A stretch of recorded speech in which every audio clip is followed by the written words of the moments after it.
Good morning and Merry Christmas to you. What a joyful time this is. And we give thanks that we've lived through another year and we can anticipate with hope the next. One of the very interesting things I've been preoccupied with over the last few months is the new imagery that is being sent back from the James Webb Infrared Telescope.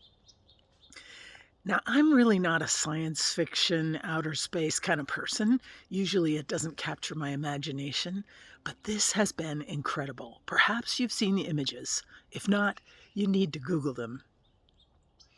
This telescope has been invented and purports to go back beyond the Hubble to 13.3 billion light years ago, where the imagery that's being sent back, one of the images is from the Pillars of the Earth, it's called.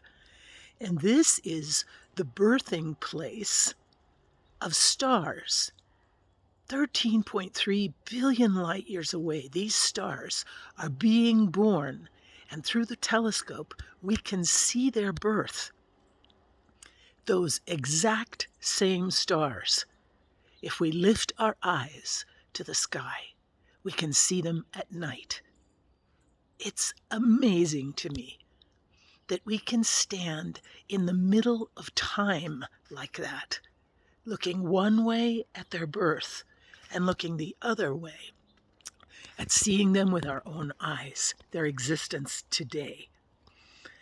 This is so much like Christmas, where we look to the birth of Christ taking place in history, where this immense cosmic God who brought about the Big Bang, who brought about the beginning of the universe, who dreamt of all of creation, decides to come down and be one of the creatures that has been created, takes on flesh for a period of time.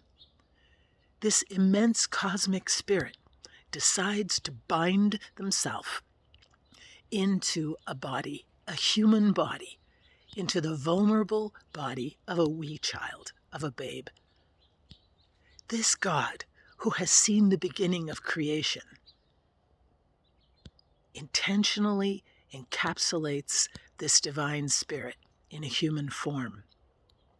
So we can look at this God with our own eyes and see this God walking the planet. What does this God want to model for us? We can see in the life of Christ. And so this cosmic God, who is born as a child, is also one that is present to you and I today, just like those stars that we can see with this amazing telescope. Something that occurred way, way, way back and is present today. Karl Rahner, a famous theologian, proposes a thought to us. He says, imagine that there is no second coming, that we await the final coming of Christ. Imagine instead that to consider a second coming would mean that Christ has left us.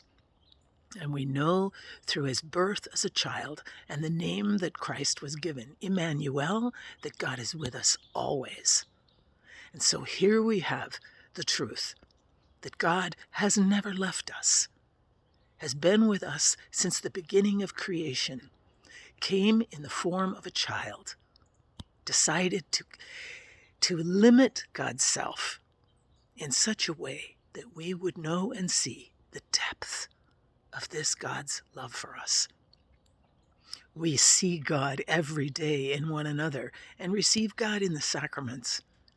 And we anticipate the full union with this God at the end of our lives. Merry Christmas. So many mysteries trying to be expressed in human language and imagery. And yet we know God is with us always. Emmanuel. Trust when your burdens are heavy that this cosmic Christ is yours forever, dwells within your heart.